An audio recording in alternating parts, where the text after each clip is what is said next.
I'm Dave Alden. I am the chair of Urban Chat, and I'm thrilled to see a lot of you here tonight and a lot of you being new faces. I'm just really pleased with how we're starting. My vice chair gave me notes on what to say. She feared I missed something, so I need to keep an eye on things here. Who Urban Chat is, and this is more for the people who are here for the first time. Urban Chat is a nonprofit. We've been meeting for 14 years. We've been a legal nonprofit for about 3. We are, as best as I can summarize it, we are about Petaluma being a resilient place 30 years from now. And by resilient, I mean financially resilient, climatically resilient, and just a good place to live. To do that, we've identified 4 goals. And there's probably more we could identify, but these are the ones that really matter most to us. Adequate housing for community needs. Lots of non-car transportation alternatives. Climate action, and municipal financial resilience. Unless City Hall has the funds to do what we want it to do, we can't get to where we want to go. So, Know Before You Grow, which is, let's say, the host of the event this evening, was founded in early 2017 in the now mayor's living room. It is meant to bring forth forums on a number of topics relating to urbanism. I have not gone back to count how many Know Before You Go forums we've done, but we've got to be in the 60 to 70 range, something like that. Tonight is a new effort for us. Probably the effort we've spent the most time on yet, and it's going to be an extended series, but we have done a lot of things over time. We have a number of other committees. Finance Committee, which is what we're talking about this evening, and we'll do a little more introduction in a few minutes. Actually, let me talk about it in terms of upcoming events, because it's a good way to introduce the committees. It all comes together at the end of May. We will have a presentation on the future of Kentucky Street. Now, Kentucky is a seriously cool street. It's probably the best commercial street in town, but there are things that could be better, and we've had a committee looking at it, and we are about ready to make a presentation to the public. May 27th, if we can find the right place, we'll look for details on that one. So Kentucky Street is one committee. The next committee is the Vacancy Committee. A lot of concern about bare lots downtown, unoccupied retail spaces. We had a team that dug deep into are vacancy taxes an option? Is vacancy registration an option? Where we settled is that as a town that is over 150 years old, a lot of sites are worrisome for developers because they don't know what the hazmat situation is. So we, sort of working with the city, wrote a grant for $500,000 from EPA for the city to do some preliminary planning on hazmat, and we would do public outreach. It was fun to write a grant on behalf of the city. It was something that was a little uncomfortable for them, but we worked through it, and hopefully we will get the grant. They will, the other thing they've been doing, and it's going to roll out in the next week, is a map of downtown vacant parcels with various site information regarding it. That app will be released. I don't know the exact date, but perhaps early next week. A lot of work is going into that. Then we have another committee doing a film festival. It'll be our 4th annual Better Petaluma Film Festival. Tentative date, September 23rd. And one thing we've done this year is look for ways to get more students involved, high school students. As of now, we have a team of high school students to help us vet the films that we show at the film festival, and another team doing their own videos of how they see Petaluma becoming more resilient over time. What can improve Petaluma today? The winning films there will be shown at the film festival. One thing we did a couple of years ago was, rather than trying to fill holes in our organization, we went to people and said, hey, if you want to be involved, if you want to do something for this town, and what you want to do fits within our mission statement, come and talk to us. We can provide you structure, we can help you get underway. We can't always find the volunteers or the dollars, but we can sort of get you going. That's how a lot of these committees came to be, and I'm thrilled by that. If any of you this evening find yourself motivated to look for something to do in town, come talk to me. This organization has grown because of that opening of the door, and I want to keep doing that. And if you want to get involved in any way, just come talk to me. Okay. With that, I want to pivot to the Finance Committee themselves. And there's 7 of them here this evening, including me. And I want every one of those, one by one, to quickly tell you why they were interested in city finance, why they were willing to spend scores of hours on trying to understand what a budget is. For myself, I am probably the least active member of the committee, but I just kept showing up and doing what little bit I could. But the others are the ones who really did the real heavy lifting. Sharon, you gonna be the first one to go? Sure. Like many of you, I was concerned about the fiscal health of the city, and I didn't really understand how to. Is it working now? Yes. And I really didn't understand some of the measures that we use to look at fiscal health. And we had looked at the Strong Counts Financial Decoder, and it's like, well, this is great. I can see these charts now, and I still have no idea what I'm looking at. And so we started to dig in, and the further we dug, it was like, oh my gosh, there are layers and layers that I do not understand. And so we've been literally at this for months, and getting to the point now where we can share that first level of what we understand, but look forward to your input on what else we need to bring to the table.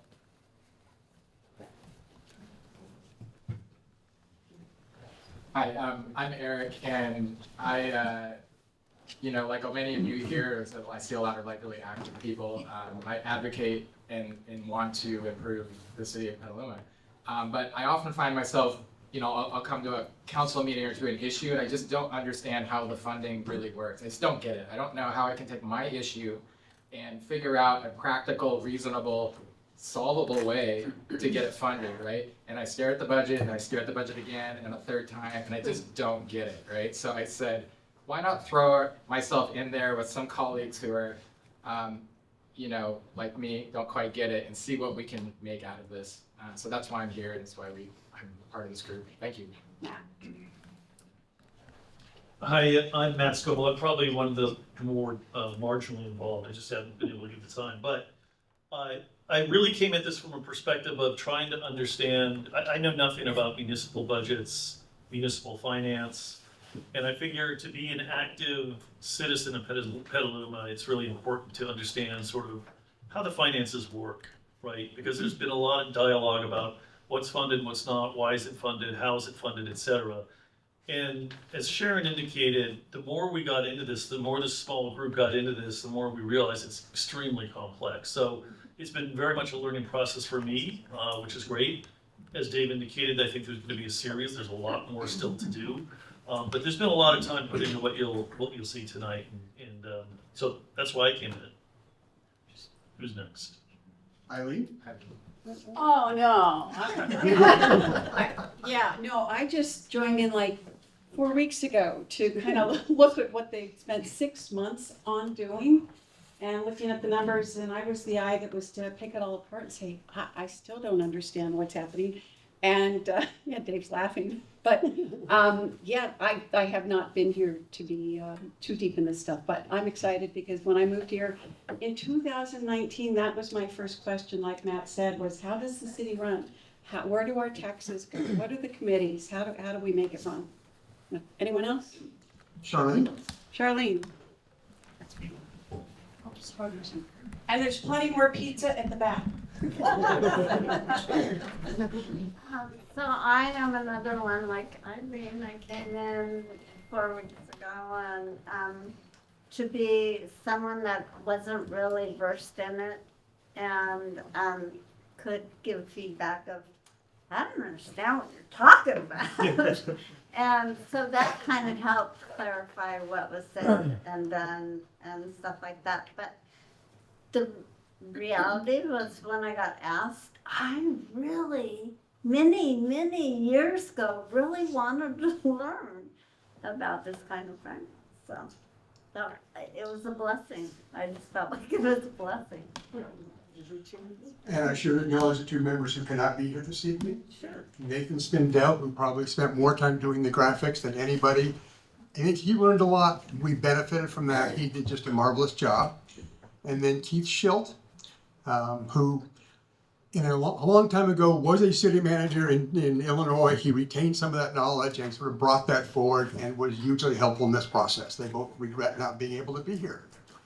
With that, I am going to sit down and let Eric begin the presentation.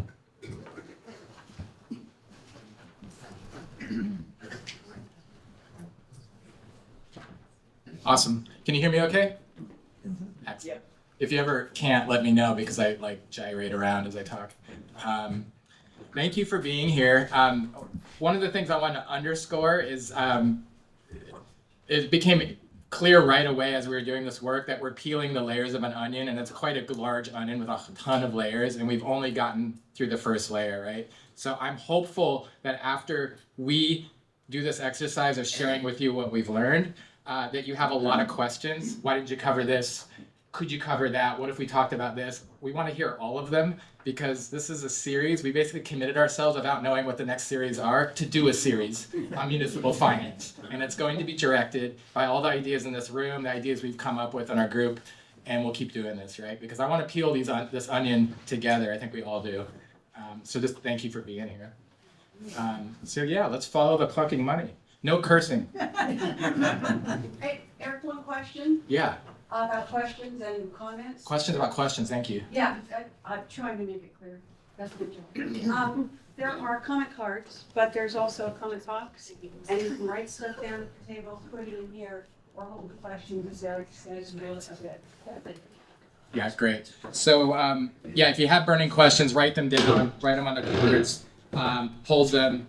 If I say something really crazy or dumb and you're like, you have to say something, then okay, let me know. So part of what we're doing here is as a group, it's an exercise, and when you learn something, it can be awfully good to practice, to try to practice to say it back to people. So it's going to be one of those kinds of, presentations. None of us are accountants, right? We didn't come in here to blow you away with our financial knowledge. We're coming here to share how far we could get. Hopefully from folks in the room that haven't spent a lot of time with the budget, you can feel confident that if we could get this far, perhaps you can as well. So great. It's been a rewarding process for me. I'm hopeful that the kinds of things that we've learned and the questions that we've come up with will be stuff that's of interest to you. So this is what we'll cover, and we'll dive in. So we basically, municipal finance is this huge world, and we're like, when we came together, we had all these questions, and they were very specific questions. They're like, hey, what's going on with the trestle? Or like, we had all these things that are in our head, right? And then we kept asking these questions, and we tried to answer them. We didn't even know the terms, like what are funds, and like we didn't know. So we kept backing up and backing up and backing up, and finally we realized, we just have to learn budget, municipal finance terms. Sounds super boring. It's not an area where a lot of Canadians, live, but it's super important. So we said, okay, let's just start there first. Get through some municipal budget basics, cover some basics of expenses and revenues, but we're going to be focusing on Petaluma. So the Petaluma 2025-2026 budget is the basis by which we started to do this learning. We said, let's look at this chunk of information and dive in, right? So basically, if mere mortals can start to explain this, then I think we have some hope for getting some of our projects that we want to advocate for done on a practical level. Everyone know this guy? So, budgets reflect values, community values. Whether we budget a little or a lot for something expresses, maybe it's parks, maybe it's police, maybe it's fire. It represents the priorities that we have as a community. As we see here, it looks like he's about to spend $20 on ice cream cones, so I think we know where his priorities lie. Or maybe that's $20 in change from a $100 bill. What are municipal budgets? I don't know, the more I looked at this, I saw budgets as like, it's almost like a vision where the ideas that we generate meets the hard reality of math, right? And like a budget kind of like presents that, right? It's you say, we could do all these things, but we have these revenue streams, and we have this context. We have things to pay for now. We have things to pay for over time. And so, really what budgets are, they're not really as much of an objective document, but it's a policy statement, right? Like we're making a statement by creating a budget. Many statements within there. And where do these statements come from? we've been doing a lot of planning, right? General planning for years and years and years. General plan is a place where there's tons and tons of policy, visioning, right? Goals, strategies and actions that we want to take. And then those get further defined as part of the budget process. There's friction involved, right? We talk about it, we often argue about it, but we use that friction to figure out how do we get to the budget and what do we want to spend. We often have, infinite ideas. I know I have a lot of ideas. I probably talk about it too much in certain places online, but I have a lot of ideas. They can't all get funded, right? And I'm sure you've all faced the same thing. So a couple of things to recognize: balanced budgets are required by state law and the city charter, and budgets are forecasts for expenses and revenue.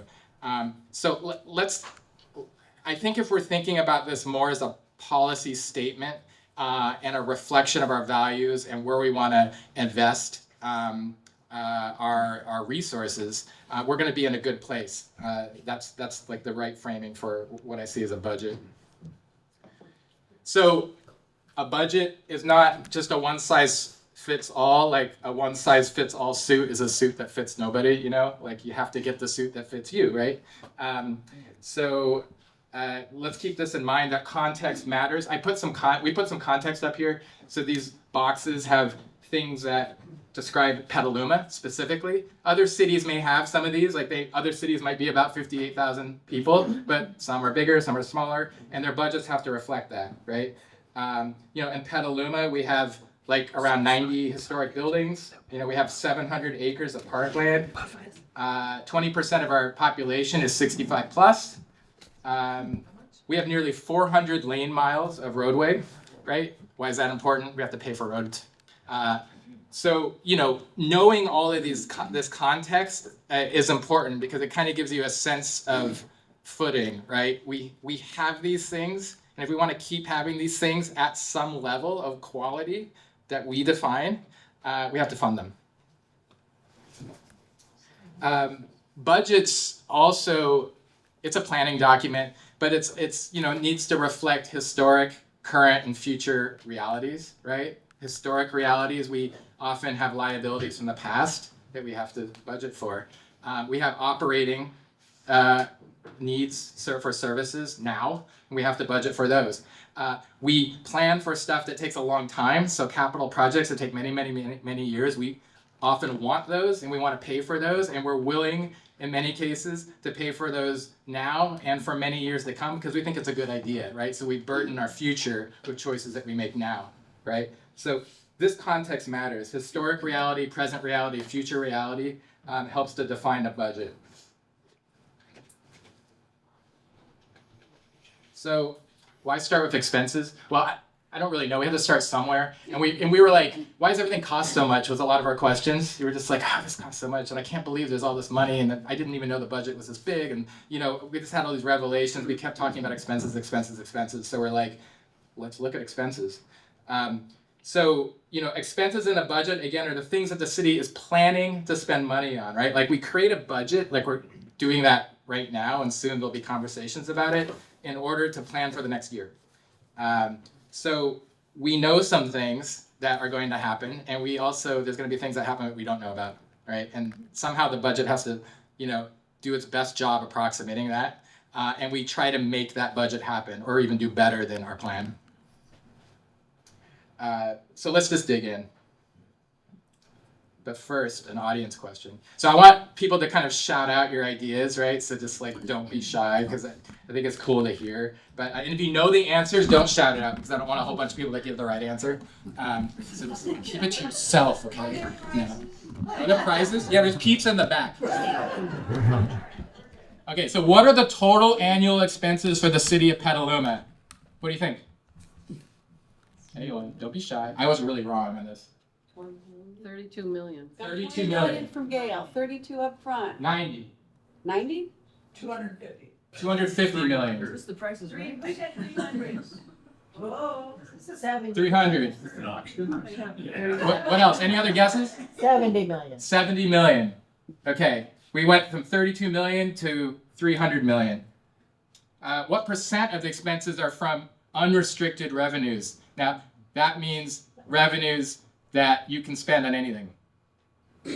What percent of that? Discretionary. 20%. 20%? 20%. 10%. 10%.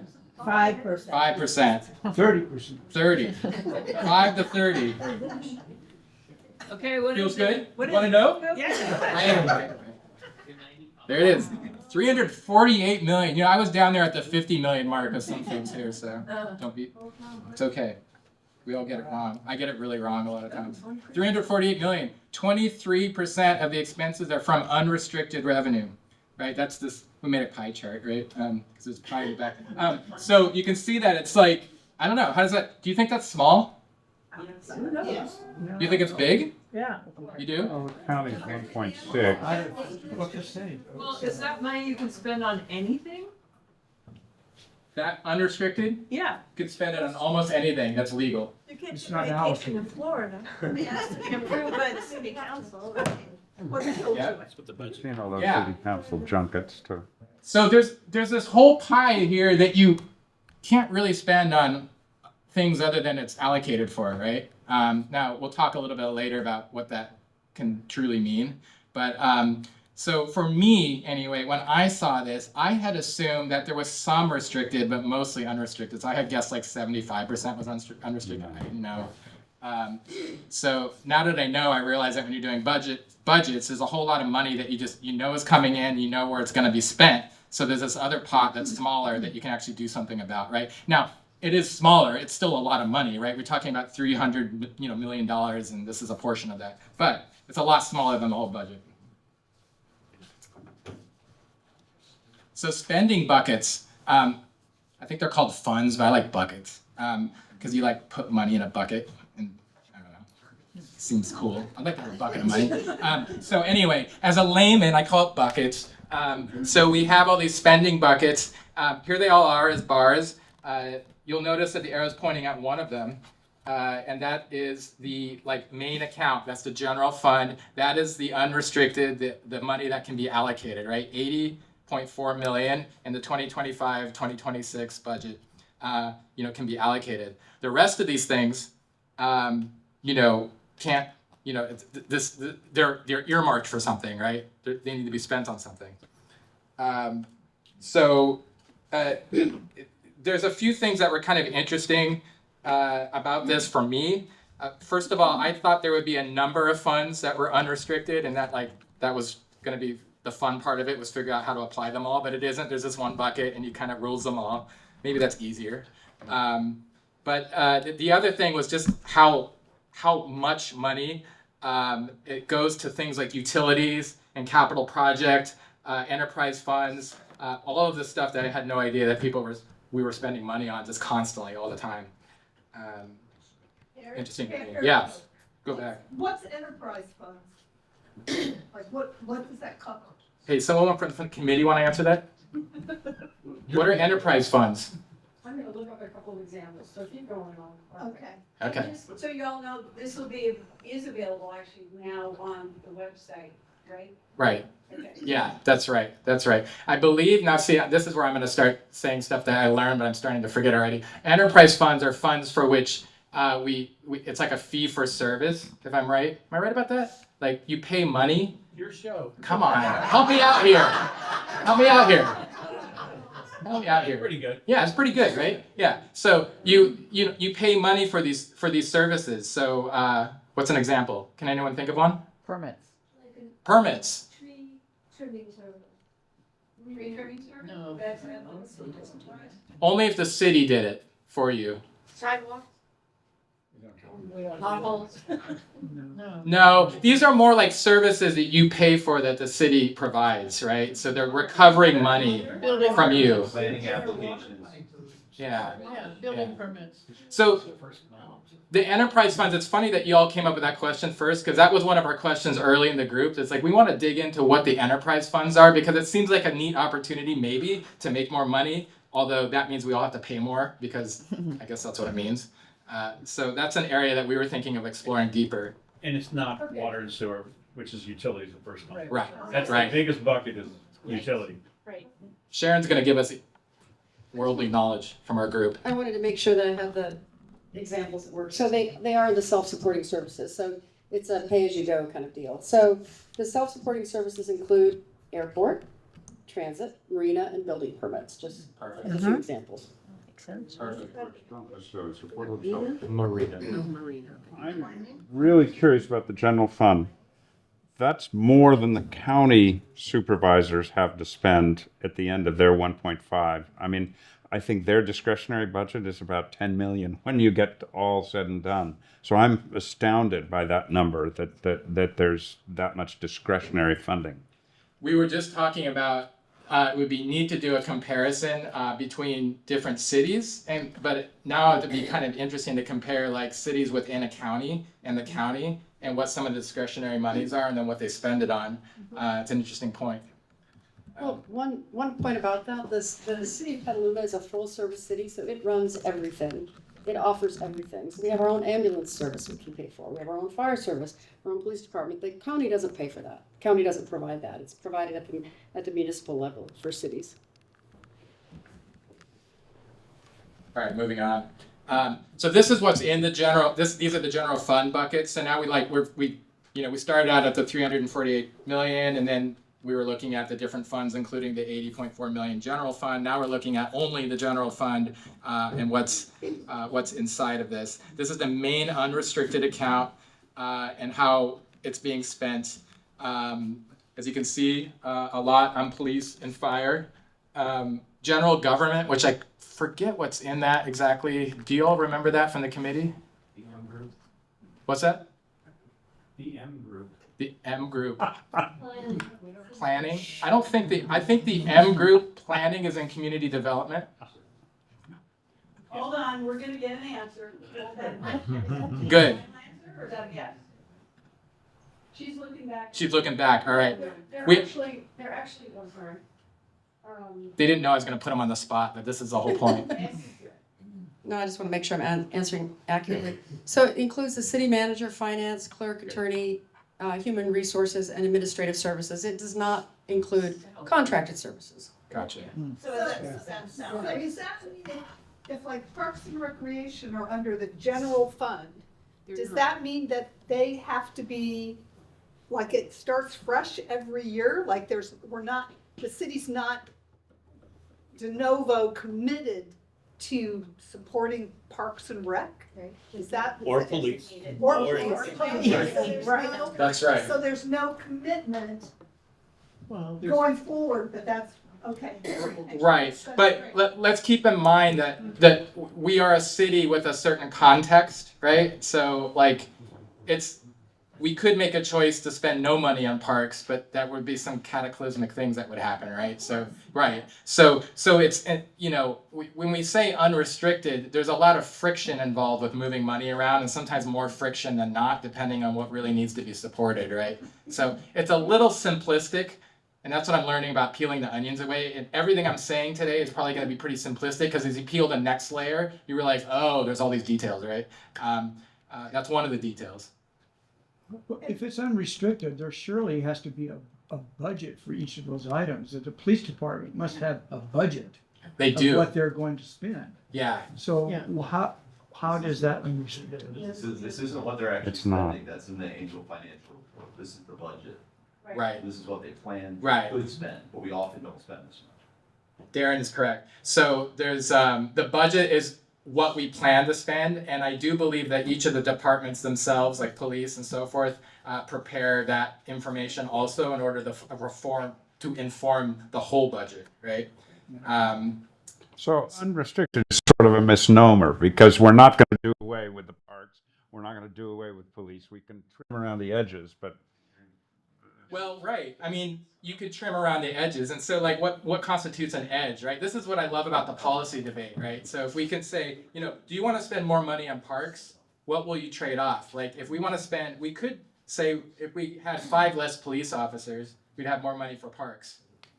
What's the consequence? Like, what's the policy choice? Is that something we want to invest in? Do you want to go the opposite direction, right? Like, we have to think of what's going to happen. If we ask for one thing to council, it's nice to come up with an argument about what that means on the other side. think about that and express a solution, right? Like that's how I'm looking at it. Go ahead. I'd like to say something to you, which is how I'm understanding what unrestricted means, and then you can correct me where I've got it wrong. That it starts at the revenue side, because the city doesn't generate a lot of its revenue directly. It gets its money from the state, from the county, from the feds, from grants, from whatever. And my understanding is that most of that money is coming in saying, this money is for this thing. And I'm not sure where the unrestricted money comes from, but it's just money that's come in that hasn't already said 100 pennies of this dollar will fund the police. It's come in with 100 pennies of this dollar will fund your city. Is that accurate? We're gonna get into that in a minute, but also just, I can see there are a lot of questions that went up. We only have this room till 8:20 tonight. I bet we could go to 12:20. This is not a city council meeting. Oh, what the clock? I just broke the rule and I started like answering questions. Yeah, my ask is that you write these questions down. We still have 3 or 4 more slides that are gonna get into revenue, so you're gonna see it. And there's this amazingly cool Sankey diagram. Oh yeah, that's That's great. gonna be on the website that are gonna answer a lot of these questions. So hold some of these exciting questions and if you wanna dig deeper, and give Eric a chance to walk through a couple more slides. But it is true, it's restricted on the Correct. revenue side. That was a What she great said point. is Yeah. what we're gonna go through. And again, jot your notes down. I am the timekeeper in the room. Oh. Look at that, revenues. So again, we just peeled the smallest layer away of expenses, right? As we just all saw with a bunch of questions, and we have a ton of questions too. We can dive in deep, and that's the kind of stuff we want to get at the end. Like, where should we go next with regard to expenses? Revenues. Let's take a look. But first, it's a question for you all. So let's say you buy a $10 burrito for $11.03, including sales tax. How much of that purchase comes back to Petaluma? How much of the $11.03 comes back to Petaluma? 21 cents. 21 cents. 5 cents. 5 cents. 10%? I can't do that math. 2 cents. Penny and a half. Anyone else? That was 2%. 40 cents. Okay. 2% goes back. Isn't it 2% goes to the city? Well, we'll find out. Okay. Okay, keep that, hold that thought. How much of the property tax paid comes to the city? 15 or 16 million. You mean on Under- percentage? Burrito big. 50%.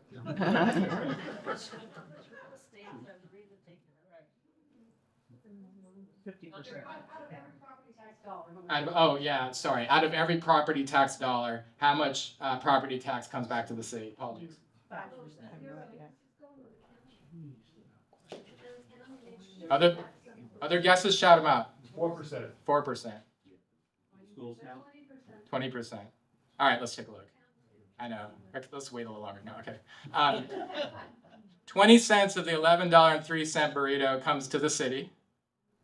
People are kind of around that, a little above, a little below, but pretty good. 11 cents for every property tax dollar spent comes to the city.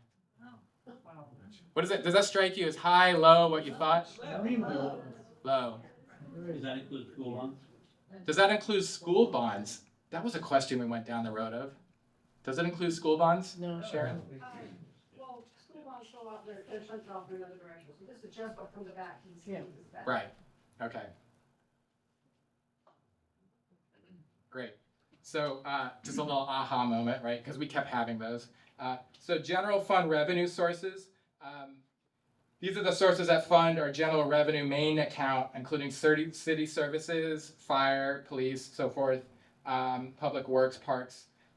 Notice that the biggest bars here, property tax, Measure U transfers, sales and use tax, charges for services, which I think Nathan found this out. He was like, because of course when we saw this bar chart, we had a million questions again, and Nathan was like, what's the charges for services? It turns out it was like, I think it was like, he said 7 million of that is ambulance services, right? Aha moments. I didn't know that. And then there's like these like smaller ones. I mean, they're more than I make in a lifetime, but you know, still there's smaller ones. For those of us that don't know Measure U, can you tell us what that is? Anyone in the committee want to cover Measure U? So Measure U was passed in 2020 and I think implemented in 2021. Is that right, Kevin? And it adds an additional cent tax on every dollar purchase. So you can see that it represents a rather significant portion of our general fund revenues. What's this? It's 14.8 million gets transferred in from the Measure U fund. So it's a significant contributor to our revenues and almost equals property tax we get back from property tax collections. Was it a city, county, state? It's a city tax. It's a city tax, right? Self-imposed. Right. Yes. Voter approved. Voter approved. Yeah. That's the other way to look at I it. think someone described it as a committed fund. Yeah. But when we talk about whether to tax ourselves or not, or say to renew Measure U as an example, well, wow, that would take a big chunk out of the budget if we were to take that off the table. And how long is it? Yeah, how long does Measure U? I forget what. In perpetuity. Okay. Okay, Eileen's getting nervous. Let's keep moving. No, it's good. I like that. Follow the money. Okay, so one of the things we wanted to do right away was immediately follow the money down some projects and be like, what's going on, right? And then we couldn't because we didn't understand budgets or municipal finance, so we did all this work, right? And then we just started to tiptoe into like, how do we actually follow the money well, knowing a little bit about the budget, you know? And again, just peeling a little bit of the layer of the onion. So let's take a look at a particular project, Luma Go, and follow the money. But first, a question. Of the city's 348.1 million annual expenses, what percent goes to public transit? What do you think? What percent of 348 million goes to public transit? Shout them out. 30%. 30%. 5%. 3%? 3%. It's not very much. 1%. 5, 3, 1, 30. Any others? 10. That's where I was. 3%. Someone who said that? Raise your hand. What? Get a piece of pizza. You're right, 3%. 10.3 million transit fund. Mostly restricted money. We'll talk about that.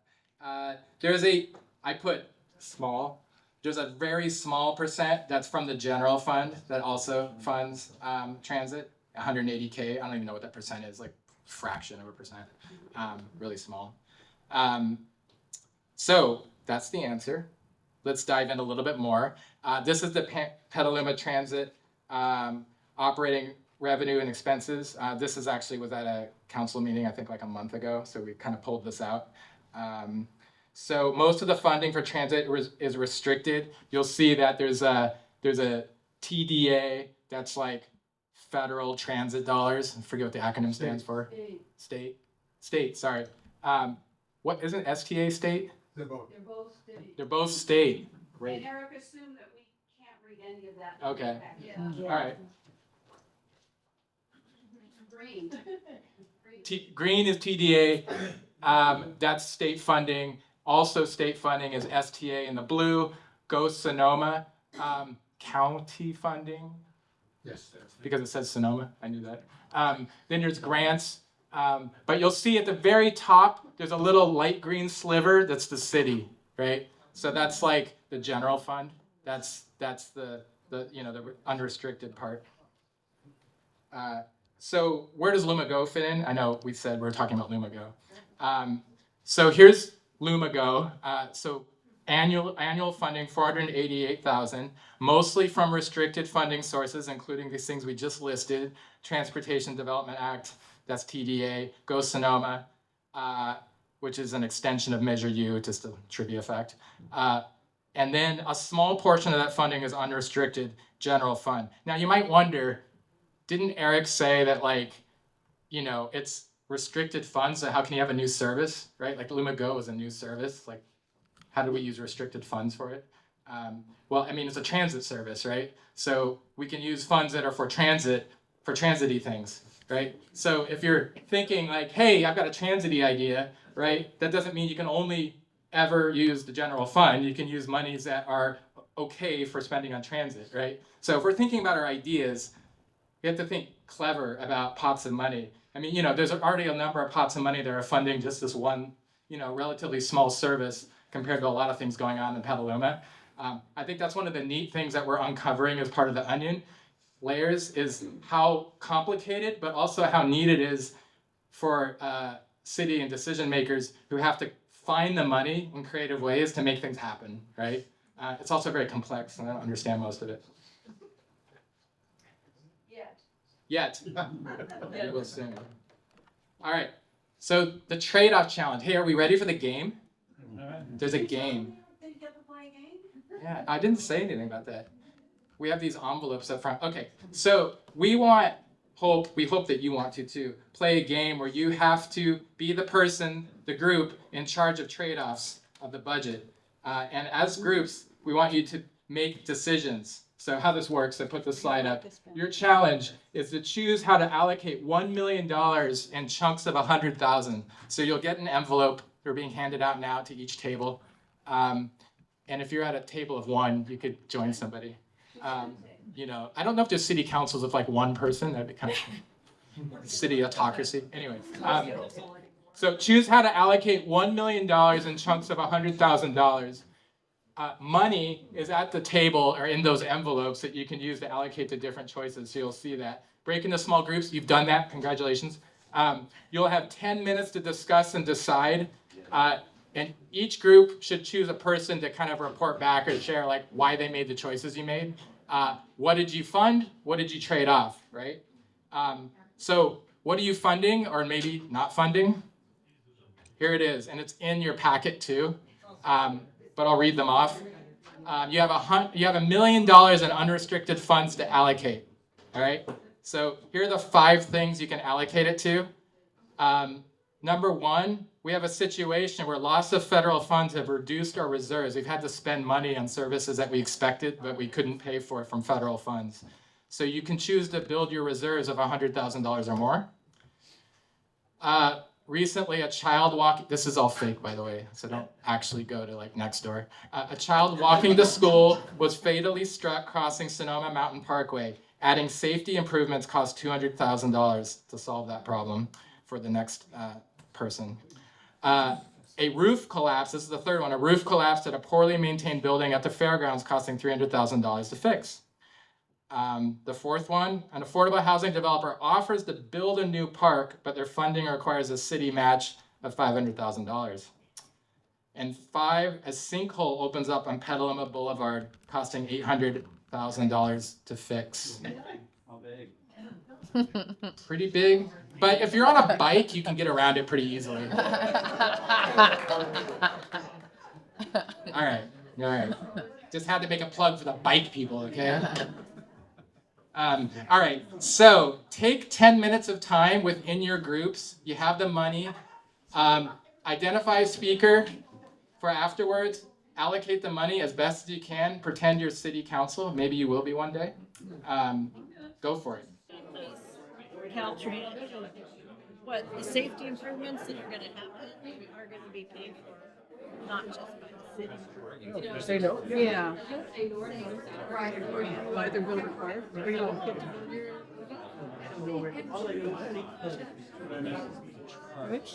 $500,000. Finding the other Yeah. 400 from other sources. That's a small amount for this. So we're making a down payment of 50%, and that's how because there are these other priorities that we want to look at. I mean, I don't have kids, but I would think that public safety is sort of priority number 1 for a lot of families, And improving the roads, that's all your money right there. So then we don't do the roof, which we don't care about. We're not in love with the park. I am, but. Yeah. I mean, because I think it's housing taxpayer, but we're sorry. Well, the interesting thing is it doesn't say that the affordable housing is in there. So let's put this way, let's see what we can. Can we eliminate the building the new park? Does everybody agree? Yes. Let's know in the park. Okay. We're gonna twist the device. Sorry, Sam. Yeah, it's Marin, right. 5 more minutes left. They have an appetite for taxing themselves that other jurisdictions may Well, not. but then, so they have a higher sales tax, I think, driven by car sales and stuff like that, and then they also Sales tax, revenue. amount. Yeah, I was gonna say, Amount. revenue. Yeah, it's amount. Is roof collapsing, isn't there a maintenance as well that's not really Okay, so here's how it's gonna be. We're gonna do some debriefs. I'm gonna count off the table in the back there where Sharon's pointing, that's 1, and then it's 2, 3, 4, 5, 6. Okay, so we'll start with table 1. If the council meeting runs late, it's this group's fault. Darren, you want to switch tables?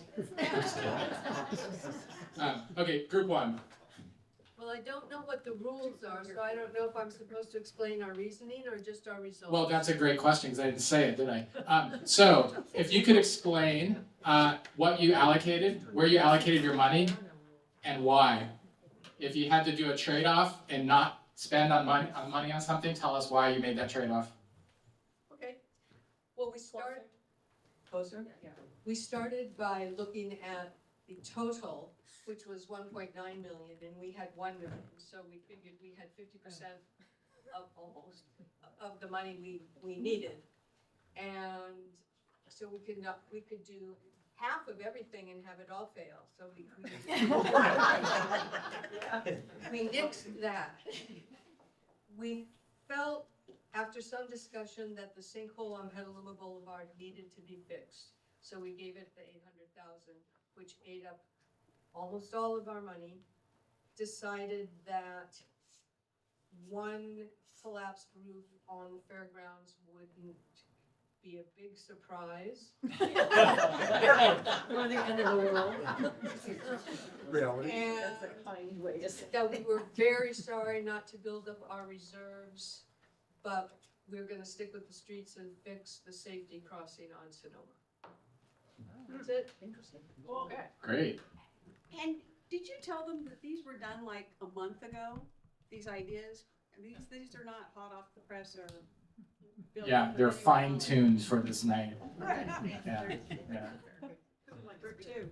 Group 2, we too felt that the sinkhole was probably the most important thing to deal with, so 800,000 for the sinkhole. The roof collapsing at the fairgrounds, we're gonna red tag the building and move on. Zero. Affordable housing developer offers to build a new park, thank you, but, we're gonna delay that and go for some grant money to try to find that. We're gonna put 100,000 into, the reserve, and we're gonna put 100,000 into looking at the safety issues with the crossing on Sonoma Mountain Parkway. So 100K, you split? Yes. Yep. Cool. Good deal. And what drove your decision to put money into reserve versus spending on services now? Well, we didn't feel that we had enough information on the safety issue and whether there were more intersections in town that might need. Where's the priority in that intersection from that catastrophe, that tragedy? Is it better or worse in other parts of town? Right, so it was like prudency. Good, thank you. Table 3. Mary, you're. Okay. Thank you, yeah. as prudent homeowner budgeters who do this for ourselves, want to put 200,000 into the reduced reserves. We put 200,000 for the Sonoma Mountain Parkway, but we're tired of a whack-a-mole approach to highway safety, to road safety. So we made it category 6 with another 200,000 to get proactive on road safety. We don't care about the fairgrounds roof. We are not worried about the affordable housing guy. We want to put 400,000 into the sinkhole with the idea that we can find a bunch of other funding to do that. Is that fair? Grant. Wow. So you got 6 up here? Grants. 400. 4. Oh, 4. Magical thinking. It's not magical. It's creative. This is what we need to do. Think outside of the box. I love it.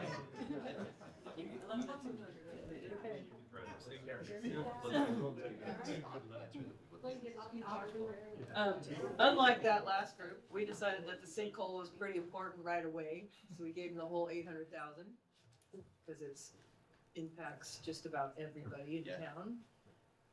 And then, other than one person at our table, we decided that the roof at the fairgrounds could just wait.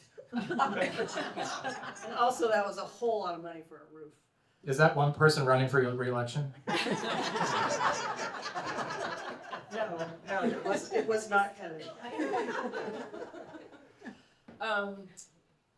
And then we decided that the affordable housing situation is a great thing in Petaluma, and they definitely need a park, but we're gonna give them $100,000 for seed money and hope that we can get philanthropy or grants or something to cover the rest.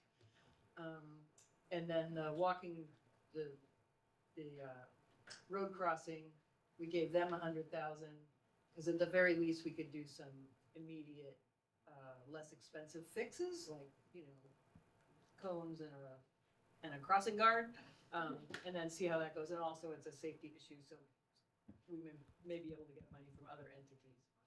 So that's where we left it. That look right? Yep. Yeah. Great. I didn't mention one person actually. Table, what do we have? 5. 5, yes. Did we give them the park? Yeah. We came to a quick agreement on fixing the sinkhole. You can't have a sinkhole in the main drain. So $800,000 right up front for the sinkhole. And then we had a longer debate. Dwayne here thought we could take the building from the fairgrounds and put it in the sinkhole.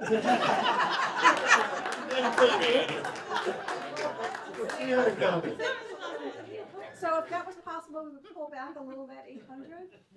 And then there was a debate between putting some of the remaining 200,000 into the reserves or the crosswalk.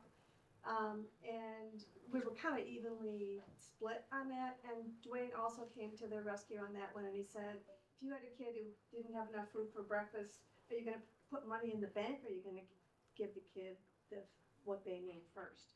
So we thought fixing the crosswalk was a safety issue, a life and death issue, and that took precedence over not putting money in the reserves, which we also wanted to do, but you can't do everything. So that's what we did. So all 200 here. Yeah. Into the crosswalk. Thank you. And our final table. Final answers.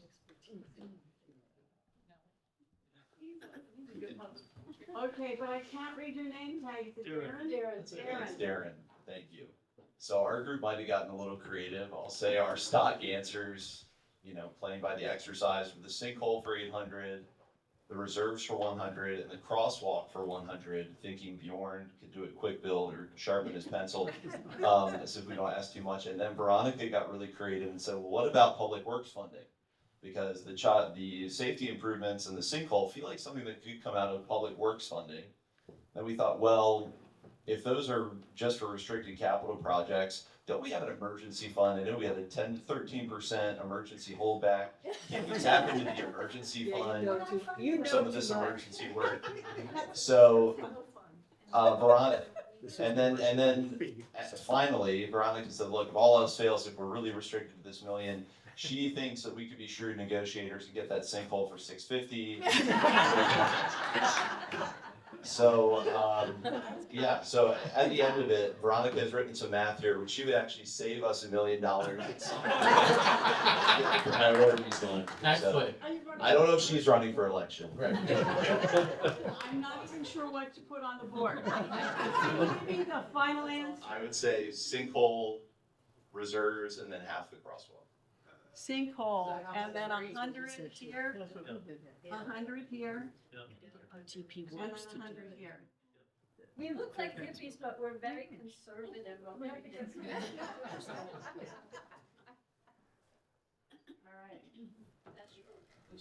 Awesome, everybody. Give yourself a hand. All right, so I know we thought long and hard about these options in this game, and honestly, it is quite simplistic, right? But well, we're hoping that you can just like exercise a little bit of that concept of trade-offs. Also, to be able to, I like the creative thinking, even the obviously maybe this magical thinking throwing the building into the pothole. But I mean, I like the idea that you're thinking hard about like, where could we come up with the money, or is there a way to have savings, and can I practically demonstrate that, right? Can I make an argument for how that could really happen, so that the thing I want, the thing we want, can get done, can actually get done, right, in some way. So that's what I was hearing in the room. I think that's awesome. So thank you so much. Yeah, it's exactly how Congress does it. Absolutely. She said it. I'm just repeating it.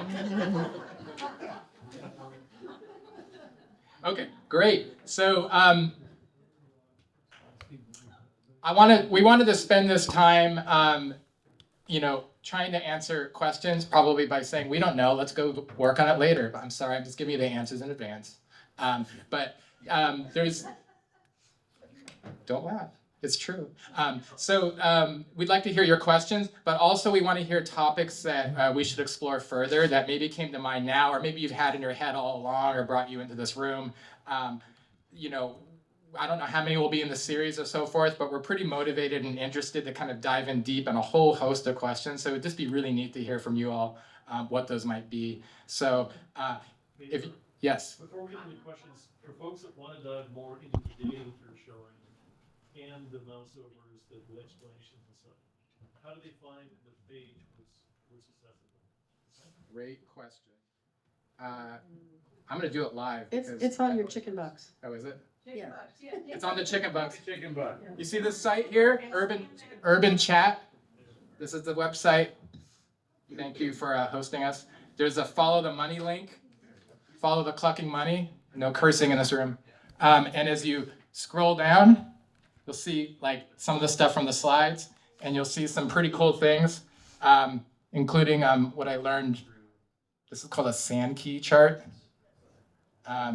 Really cool. Anyway, you can explore the budget with some of this kind of interactive tools that we've been building. And this was another way, just, this isn't done. This is just like a work in progress, but we wanted to share it kind of like warts and all, so that you can kind of see how we've been thinking about it. And one of the challenges that we were facing, and we're hoping with your help with ideas and so forth that you'll help us through, is how to explain stuff in a way that's readily understandable, right? In graphics and words, so forth. So it'll be really nice if you all have interest. You can check this out, see what works for you, see what doesn't, maybe provide us some feedback as well.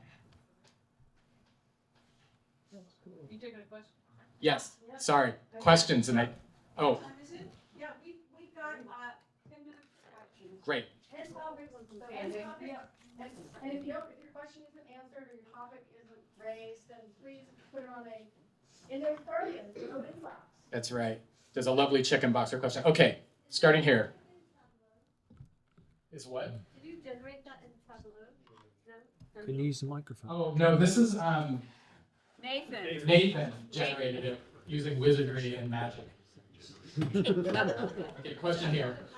And wait for the mic as Sharon's coming around with the mic, please. Thank you. I have often been overwhelmed by how complicated every issue is. and really hard for any layperson that's not deeply entrenched in all this stuff to keep up on. So in that vein, is there anybody within the city government that knows what all that budget stuff is? Is there anyone in city government that I mean, knows? the people that make the budget, right? You're peeling back onions and stuff, Right. and that's for lay people that want to know how the city finances work. Okay. Go ahead. Thanks. I just, you know, it's unimaginably hard for me to sit on my hands and not jump up or to get on the committee and try and weigh in on the committee. No, they asked a couple questions, but when I first heard about the committee, it's like something I learned a long time ago, where when somebody volunteers to do something for the good, let them and thank them. Right, that's the first thing. So, you know, thanks to these people for taking this on their own.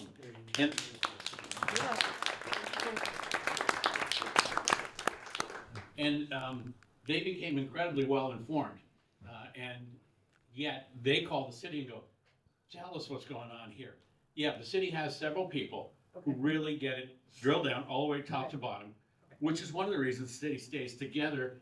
Even despite the complexity and everything, they do have that opportunity to really know and figure out how to shuffle the money for what the community is going on. I'm not going to talk longer, but I will be outside after the meeting if anybody asks, or maybe I should just say, if we all go to coffee, I'll give you next level, which is not PhD level. Thanks. Okay, other questions? Over here with Mary, and wait for the microphone. Thank you. Were you saying to us that we could say, you know, topics, how we would like to explore this further? Yes, please. Okay, here we go. Is it possible to go at this from a slightly different angle, from the angle of, let's look at a couple of possible things people would like to see done and figure out how the budget would possibly accommodate that? For example, you know, our city is coming up often, it seems to me, with pretty elaborate bike infrastructure ideas, and, you know, they get grants and they're doing contractors and all this stuff. I keep thinking, we lost Ken Eichstadt a couple years ago. So there's all that money we would have been paying this senior engineering road guy. Can't we just use some of that to get a summer intern who could ride around on his or her bike and say, let's just make sure we got curb cuts where the Lynch Creek Trail hits a road? I mean, how do you figure out how to get money for a relatively simple plan, as opposed to, it just feels like there's only money for huge, elaborate, multi-year projects. Right, so invest more in people to spend time finding smaller dollars for very important projects across the city related to transit, biking, walking. And where could we find that money and what would we trade off for it? Yeah, Okay. basically, how do people who have real life things they'd like to see done in the city find any money for it? Thank you. Great idea. I think it's important for us for me to understand how state funding, federal funding, you know, state policy, how does that restrict us? What options does it give us? But to understand the interplay between the city and other, you know, the county, the state, and federal. Great. So we get funding from these outside entities. What's its benefits? How does it restrict us? Great. I see a question in the very back. Stephanie has the microphone. I'm sorry. Just wanted to piggyback on what Chris just said, and that's going to get worse. You know, the clock stops here at the city level because the federal government stops funding stuff. We don't get reduced taxes. We still pay them just the same. And then the state, when we had the recession in 2008, they pulled back a lot of city funding, which never came back. And so all of these things are falling more heavily on cities without increased funding to fix them. And so rather than getting upset with the cities, we need to come up with other solutions. Thank you. In the back and then over here next. Looking at the, can you hear me? Yes, thank you. Looking at the numbers that we get for some of the items, it seems like it would be kind of fun to figure out if there were cities that were in good financial shape and what sort of innovative ideas they would do to create revenue streams. Because I feel like, we're a really creative, dynamic city with a, large, active community, and maybe there's some openings there. Great, thank you. Thank you, Mark. Got it. So I would just add an editorial comment, because Veronica wasn't talking about trading off on the expense side. She said, how can we get creative about more revenue streams? So I think that's important to highlight. Thank you.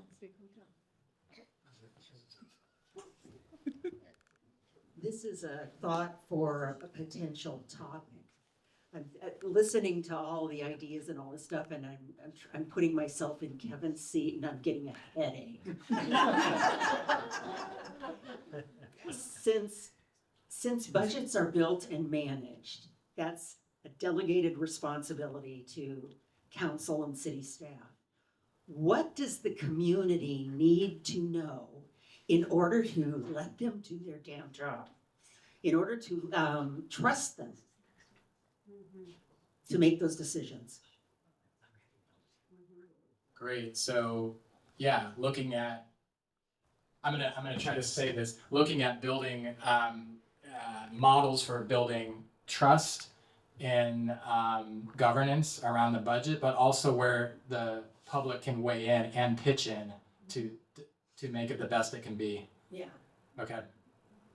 Can we take one more? Yeah, one more. One more. One more question or thought?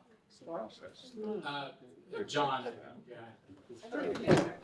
By the way, John Tribb's Kevin's counterpart over there. But one thought I'd like to leave is we have a phenomenal staff. And what they do in this budget, every month, every department reviews their budget, how money is being spent, where it's going. And before it comes to us, it's usually gone through one or two more committees for every project, for decision making. And it's gone through a long process through staff already before it even goes to committee and then eventually to council. So we have a very strong staff making really good decisions right now on all this. Thank you. Thank you. Good. And I just wanted to check in, Sharon or Eileen, did we get any questions in the box? And we are going to have 5 more people, maybe 10, drop their other questions Great. and suggestions. Awesome. In the box, and take another piece of pizza to go along. Nice. Nice. Don't forget, there's ways to participate coming up. May 4th is when the draft budget drops. May 4th, that's coming up. And May 11th is the city budget workshop. So if you want to grease those wheels and get in there and start talking shop, go for it. Thank you so much, everybody.